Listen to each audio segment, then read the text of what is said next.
Hi guys, welcome to Fans View TV. My name is Ahmed and joining me are two Manchester United fans, Daniel and Elegbe Ayokunle. Wow, what an embarrassing defeat for Manchester United today. Man, Crystal Palace 4, Manchester United nil. Wow. Guys, it was embarrassing. What do you guys have to say? So who are we to blame now? Is it the injuries? Is it the manager or the players? Ayo, go first. Ayo, I think you are fuming the list. The list rather. Okay. I think you are fuming the list. So just go first. Issues. I don't think we can blame these two injuries because each time I hear the injury card being played, I always say the Man U squad is usually still better than low. I mean, we saw Burnley. We could not have used the injury in as an excuse. And I know I've been complaining from the first preseason match I watched, which was against Arsenal, that the shape was bad. When we had everybody available, the shape was bad. Arsenal first match of the season in EPL that they won at the Emirates. It was the same thing. So we had everybody there. So we can't blame injuries. The players, were actually tired of playing because they just felt we are not even being put in favor. And I'm not taking the player sides, but everything is to be blamed today. Everything. I mean, we had a coach who has a natural can use both feet, playing him at right back, and playing the one who can use only one foot at left back. And he's been doing that all season. Playing Eriksen as the deeper guy, playing Maino in front of him. I mean, starting. It makes no sense. Starting who?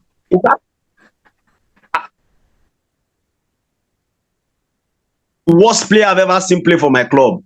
Who's arguably? That? Who are we talking about? Sickness. Who did you say is the worst player? We didn't get that. Yeah, his signal is cutting out. Oh my God, what's that? No, Daniel, just take over. Say what you have to say about the game. Who are we to blame? Boom, bruh. Like, I'll be very honest. Like, a short of words. So, I fault the manager. I fault the players. First off, the manager. You have an injury depleted team, right? So, why is he approaching the game? Crystal Palace have been in such an amazing form in the last 8 games. They've got like an excellent running so far. And then you're going to Palace. You have a team that is being shredded apart, by injuries. The team entirely have been a shadow of themselves all season long. It's been it's been a roller coaster of a season in terms of form, dipping, rising. And then you're going to Palace. Look, I keep saying this thing. There is no shame in playing low blocks. I still don't understand all these patterns, turning players into robots. Look, there is no shame if Manchester United goes to Palace and then sits on a low block. Play either a 4-2-3-1, 4-2-1-2-1, whatever. Sit on a low block. While you're on the possession, quickly hit these guys on the counter. You've got the legs. Hit them on the counter. They don't have the most pacey. They don't have the best, central back combinations. Hit these guys. Look, I can't understand. But the moments we held possession just for holding sake. The entire team was clueless. They didn't know when to, pass the ball forward, kept on kicking the ball side to side. Nobody was coming. Eriksen, oh my God, keep maintaining he has no business playing in Manchester United. I keep saying, I was telling Ayo before we came on air, I was telling him, look, in this kind of games, I will play Amrabat. I could play Amrabat is heavy, whatever. Why don't we play here? I'll play on a low block. I'll have Amrabat and Maino sitting deep. Then Messi Mounts can go forward. Have something. Look, let's get a result. Smash and grab. Get a result. 1-0, 2-1, 2-0. Get a result. At this point in the season, every point counts for the club because you're trying to achieve European sport, whatever it is for the club right now, because I even see no reason why they should, because the team or the club at large has to like pull back from all this qualifying for whatever they are thinking they're qualifying and focus on actually having a proper structure, building a proper team that can challenge in 2 seasons. So the coach is to be blamed. Obviously, you could see the players out there. They didn't want to play. Most of the players didn't want to play today. They were forcing themselves. Reverse gear was not there. They just held the ball on possession. We were very lethargic. Nobody was calling for the ball. I could count number of times they picked ball from Diego Dalot. Picked ball, who is huge in the midfield today, was Prime Pelo. What was it called? What's this other lad? Watson, whom I'll be very honest, excuse me, I fucking don't know who that lad is. Like, man, yeah, I fucking don't know who that lad is. And today he is excellent. Driving balls through the middle. They kept picking Kobe Mino's pocket. Obviously, why? Because the kid was already tired out. By the 30th minute, the lad was already tired out. You keep playing this lad up high. For what reason? Let this boy sit on a block. He's good on the ball. He's very disciplined on the ball. He's anti-press. He can progress the ball. He's got excellent pass range. He's an excellent kicker of the ball. I don't understand why.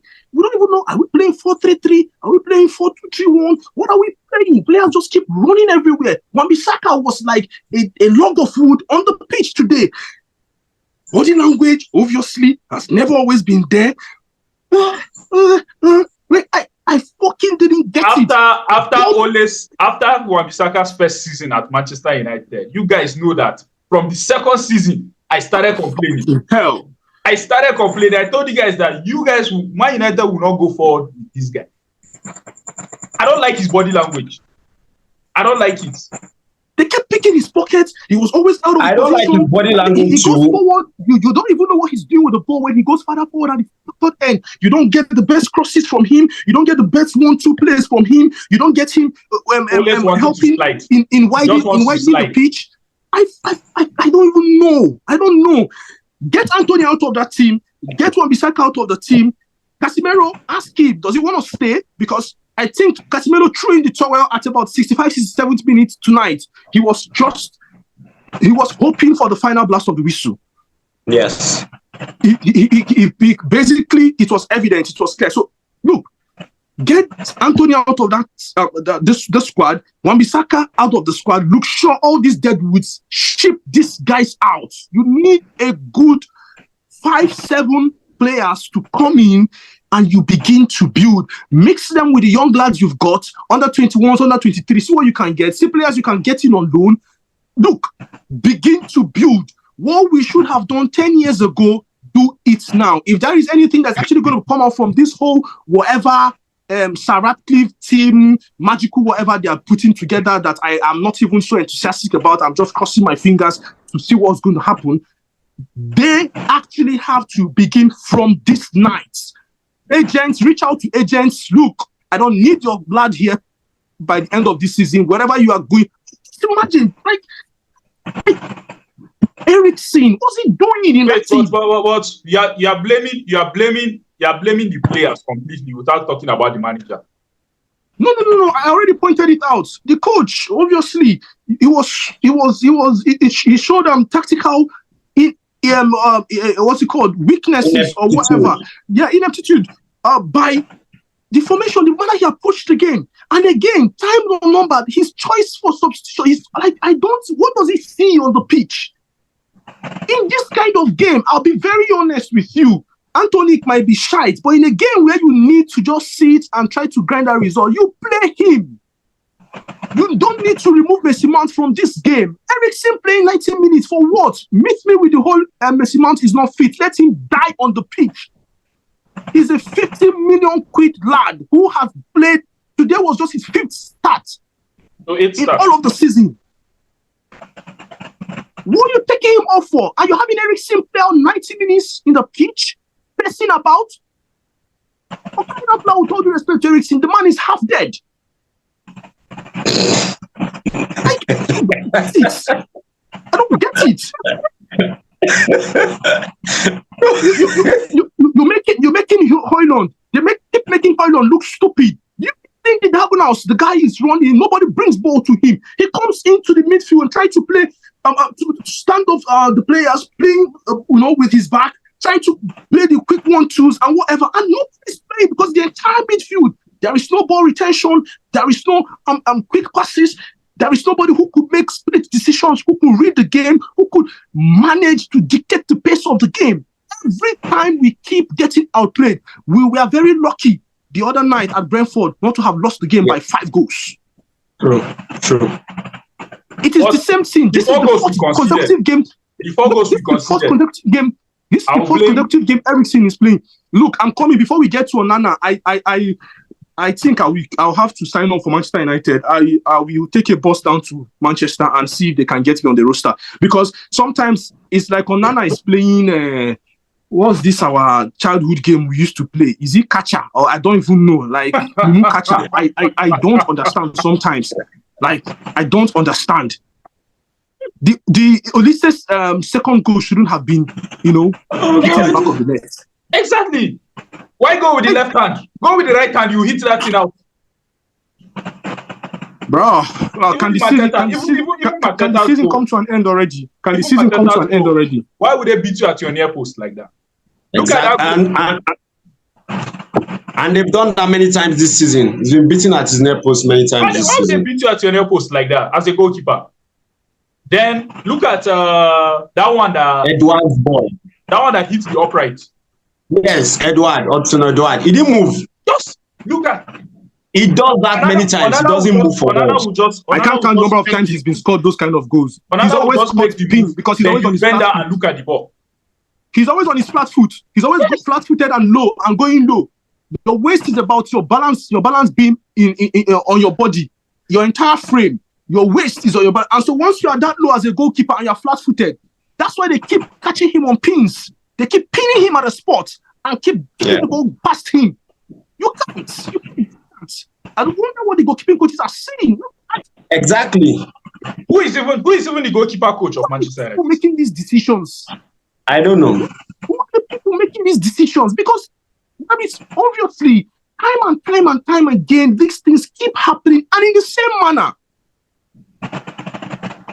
And you come, game on games, you come and you still see no change. Not even, in the look at the end of the game, you saw Anthony with Messi Mount and who was the third person, discussing whatever. Obviously, they were talking about player positioning, giving signs of like a 4-3-man midfield, making some, hand gestures as covering their mouths to whisper whatever they were whispering to themselves. After losing 4-0, you could make those kind of stupid gestures on the pitch rather than walking straight into the locker room and bury your head in shame.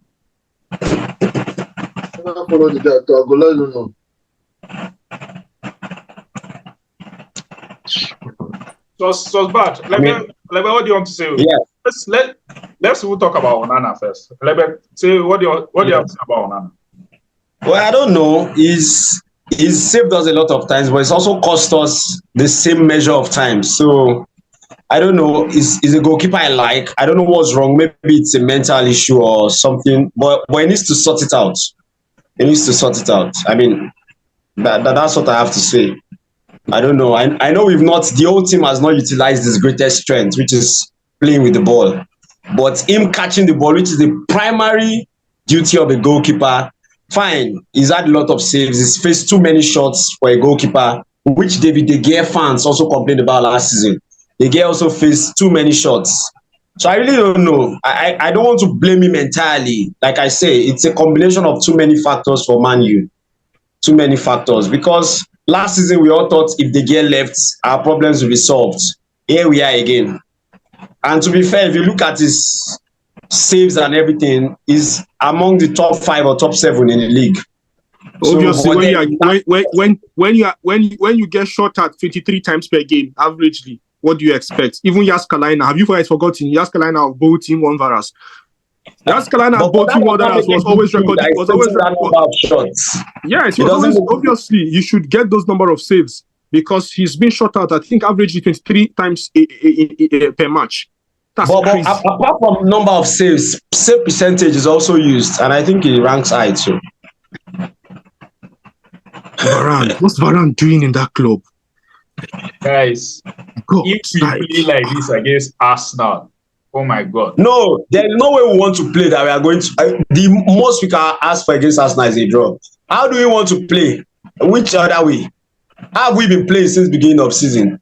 Look, Except few I matches. tell you, miss me with the whole, oh, this is Old Trafford, you have to be exciting. Look, get to Old Trafford, sit on a block, and try to grind out results.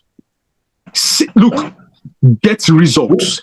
And this is where, Ahmed, before we came online, Ahmed was pointing out something. This is where you begin to appreciate the likes of Safegi, Sam Allardyce, Alan Pardew. Look, we may shame all these managers. What's it called? The guy at Stoke Tony Pulis, and like we may shame all these guys, but these are result-oriented coaches. Yeah, they know when to get the points when they need the points. Football now. Football now has moved. Sorry for cutting you. There is this obsession with patterns of play. Patterns. Yeah, there's this obsession with patterns of play. And that's why Ancelotti is still busting them. He's still busting all of them. There's this obsession with patterns. Ancelotti plays football. You have to learn. See, through the football as a whole is a result-driven game. Yeah, it's not all about patterns. So coaches of these days, everybody wants to do this diagonal pass, this triangle here, triangle here, triangle here. Come on, it's too much. These players are becoming robots. Just go and win. What is it? Okay, so if you look at form now, Crystal Palace are in a better shape than Manchester United. What's there for you to sit back and hit them on counter, pull them out, hit them on counter? Let's be factual. Let's be factual. Ferguson never played exciting. Look, from I tell people that 2009, 2010. Sorry. He never played exciting footballs. Do you know that people keep on saying Ferguson's counter-attacking game was interesting, blah blah blah. But if you ask them what year did you enjoy, they will tell you 2008. Who was the mastermind behind that 2008 counter-attacking football? It was Carlos Queiroz. It was not Ferguson. It was Carlos Queiroz. So let's look at other years. It was just they only relied on cross and not good crosses from David Beckham and Ryan Giggs. With capable midfielders who come in to smash, who come in late to smash. You have capable midfielders like the Postcos and Carriage and O'Shea's, the likes of them, who Fletchers, who come in and pick those second balls and hit them low and get those balls where all those kind of. That's why they keep shouting DNA. The only DNA I know about Manchester United is winning mentality. Every other thing they keep shouting is crap. Because look, Ferguson is the chief of low block. I think even before Mourinho started playing, just that Mourinho went over and beyond with the whole low block team. Ferguson mastered the game of low block. We will travel to go and play Blackburn, and he will sit. And he will hit Blackburn with counters, Rooney or some corners or whatever. They just score 2-0 and he will see out the game. But do you think this Man U team, from the coach to the players, can keep a good block against Arsenal? Do you see it happening successfully? I think we tried it in 2 games. I tell you something. I tell you something. We have never, under Erik ten Hag, we have never desired to actually play on a block. I tell you why. But we've been. I agree. Do you know that we played? Most people didn't see it, but we played on a block, on low blocks under Ole. Do you know that? Yes, against big teams especially. They did it well. What you just have Ole said when he tried to play the expansive football, that was when things started. Go and watch that overlap now. I watched the overlap, the interview on the overlap. When they tried to change this. And he asked, and he began to demand more from the players. When he began to demand more from the players. It's the season he finished third and second, so they all played. They played low blocks.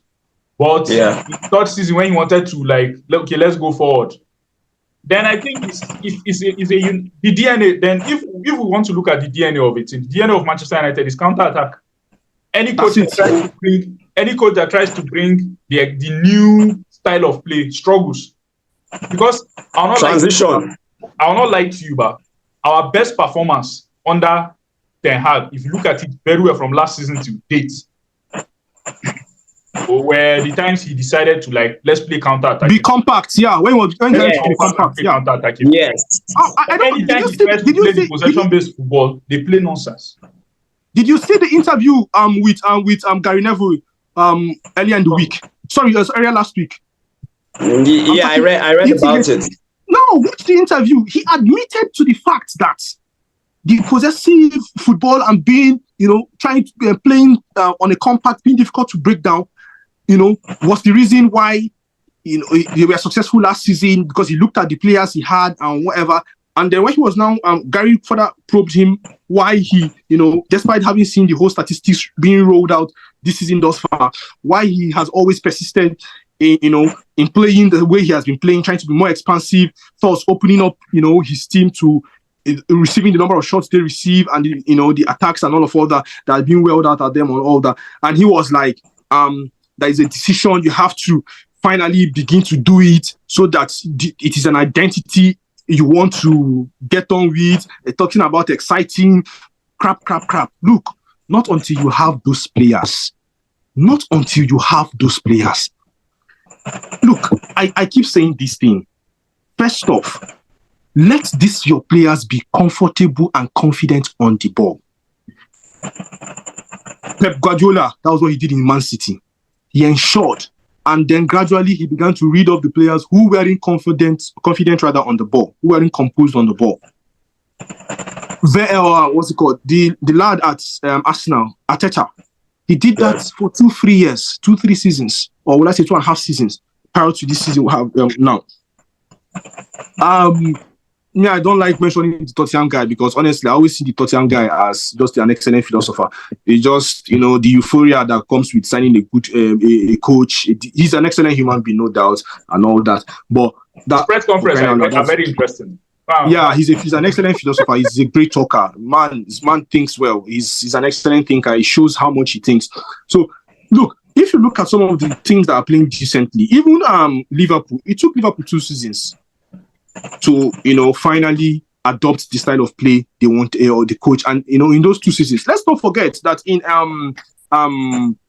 what's it called, Klopp's first 2 seasons, he bought 22 players. Have you forgotten? Yes. Ahmed, we kept on mocking them for it. Especially from Southampton. Yeah.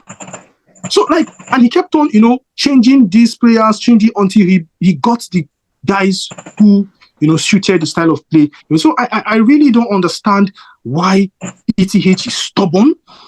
He is insistent on playing the stupid football he's playing without shape, without keeping his team, leaving his team so porous and prone to attack every night they suit up. Do you know the number of games we lost this season from winning positions? Because we can't.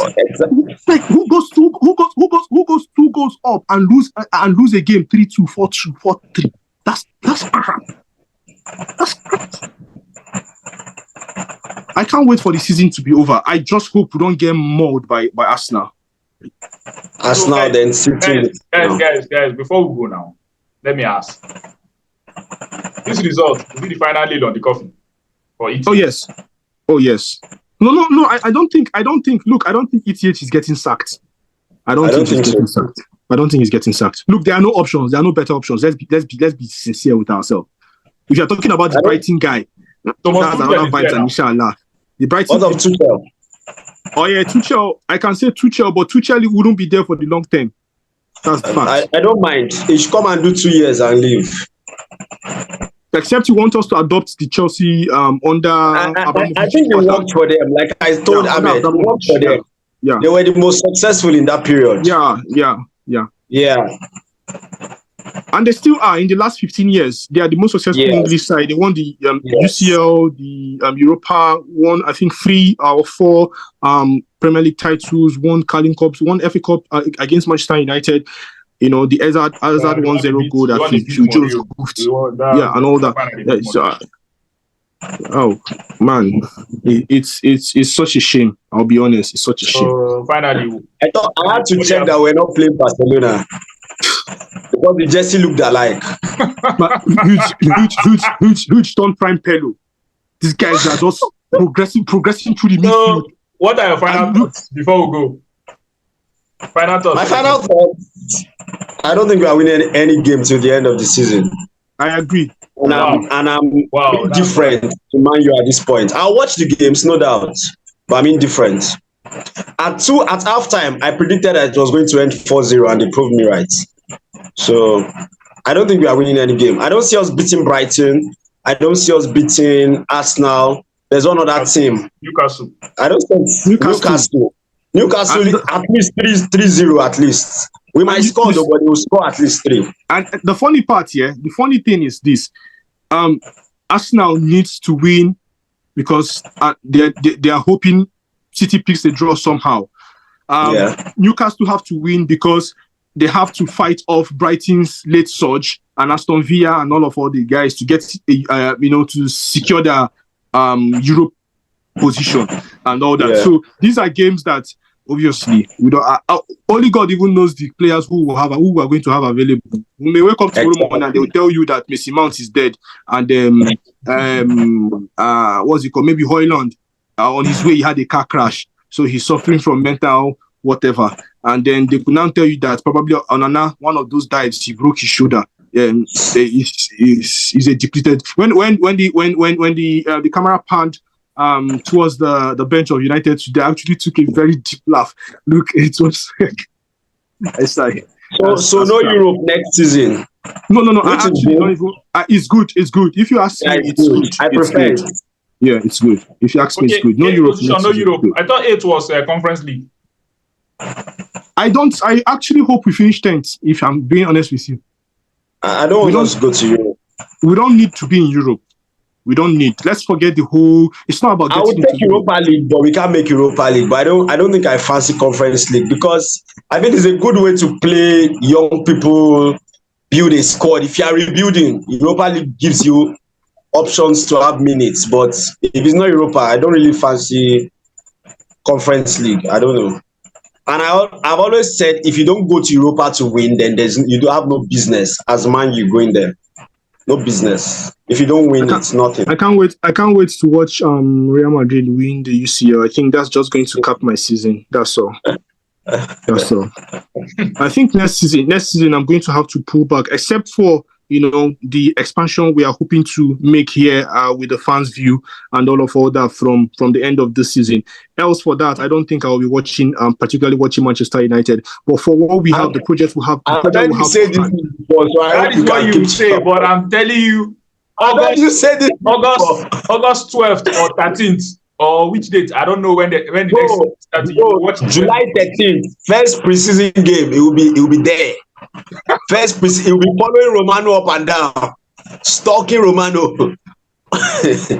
No, I think I'm going to. Obviously, I just can't do it because while we're working on the expansion of the Fans View TV, trying to get more tools and more hands in for better quality of production and all that, I think I'm still somehow. Obviously, I have to follow the news. I have to see what's going on. It's such a shame that Formula One. It's a life we chose. It's a shame. It's a shame. No, I know that we're all disappointed today, but how are we going to do now? It's football. It happens. I'm just waiting for the season to be over. Then let's see how the let's be hopeful.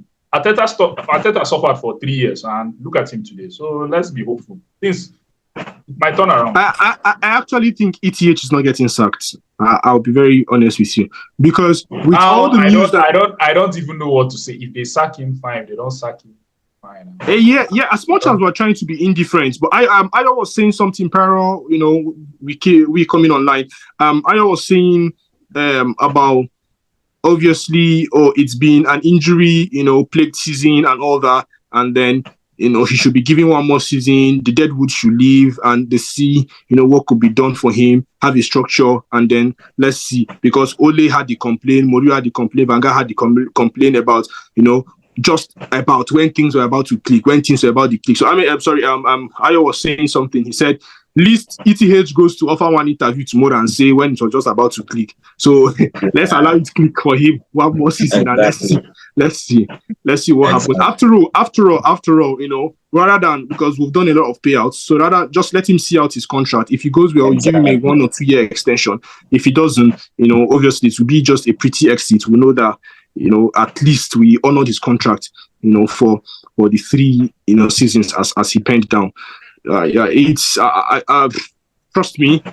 I think the last time I was this furious, I don't even think I was this furious under Oli. I think the last time I was this furious, but it had to be under Moyes.